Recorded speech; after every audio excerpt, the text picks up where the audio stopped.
magandang araw mga ka-daily. Ayan, for today's video ay tingnan mo na sa Jollibee si ka-daily nyo, pero bakit may dala-dalang kaserola? Ano na naman kaya ang binabalak ni ka-daily nyo? Ayan na nga mga ka-daily, at dahil medyo madistansya po ang city dito sa amin, sumakay po kami ng tricycle at saka jeep. Ayan, halos mga 30 minutes siguro ang biyahe namin papuntang city. Napakainit po mga ka-daily ang panahon ngayon, kaya kailangan natin uminom ng madaming tubig at syempre magdala ng payong at pamaypay.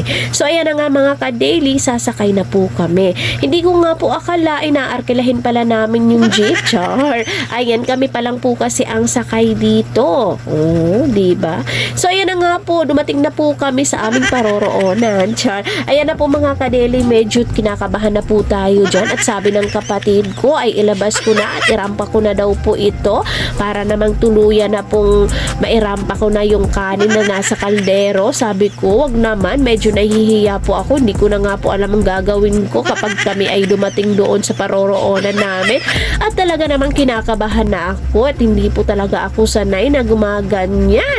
Pero kailangan natin gawin para sa content. Ayan mga ka-daily, may content ka na, nag-enjoy ka pa. So ayan na nga, lalo po akong kinakabahan nang makita ko na sobrang dami na po ng tao. At dahil dinaskarte na naman si ka-daily nyo, pinapila ko na po ang aking kapatid, di ba? O, nasa priority lane kami.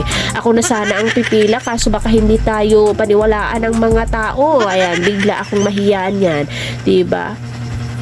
So ayan na nga po, yung unang order namin ang dumating muna. Kaya tingnan nyo si Baby Diles, at nagugutom na nga po kami kasi anong oras na din po kaming dumating. Ayan o, diba? Kung napapansin nyo, madami po kami pero ako lang ang kumikilos. Ayan po mga ka-daily, ako na lang po ang kumikilos para naman maganda tingnan at nasa labas po tayo, diba? Kapag sabay-sabay kami kumilos, ay naku, anong mangyayari dyan? So ayan, kinakabahan na po ako, medyo nakatingin na po kasi sa amin ang mga tao. Ilalabas na po natin yung mahiwagang kaldero natin na may kanin. Double purpose naman yan, ayan, for the content. At saka, di ba, aminin naman natin ang isang serving talaga kulang na kulang po sa atin kapag ganito po ang ulam. Di ba, napaka-special ng Jollibee, lalong-lalo sa mga bata. Talagang kulang po iyan. Kaya naman eto, nagdala na po kami. O, di ba, kakaiba nga lang. Oo, nakakatingin na po ang iba dito sa amin kasi bakit tayo may dalang ganyan. Pagbukas ko nga, tingnan nyo, di ba, pati ako nagulat kasi ang alam ko ay kanin lang po ang laman yan. Sino na naman kaya ang may kagagawan yan? Malamang yung kapatid ko na naman. Ayan na mga ka-daily, yan na nga po, meron po tayong 4 na saging, di ba? Meron pa po tayong tanghimagas. So yun mga ka-daily, maraming salamat po pala sa patuloy na nanunood ng aking mga simpleng videos.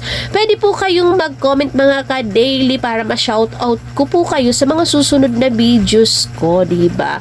At para alam ko din kung saan po nakakarating ang mga videos ko mga ka-daily, pa-like and share and follow and subscribe po. Ayan, maraming salamat po sa patuloy na nanunood ng aking mga simpleng videos. Hindi ko po ito mararating kung hindi po dahil sa inyo. Ang laking suporta nyo para sa akin mga ka-daily. Ayan, hindi yan mababayaran ng anumang pera. Kaya maraming salamat po. Ayan po mga ka-daily, oh. Kaya naman mga ka-daily, payo ko po sa mga nagre-reels at mga nagbablog, ipagpatuloy nyo lang po ang mga nasimulan nyo, patuloy nyo lang po yan, wag po kayong mawawala ng pag-asa. Kasi kung ano po ang nararating ko, ay mararating nyo din po yan. Ayan, sabayan nyo lang po ng dasal lagi.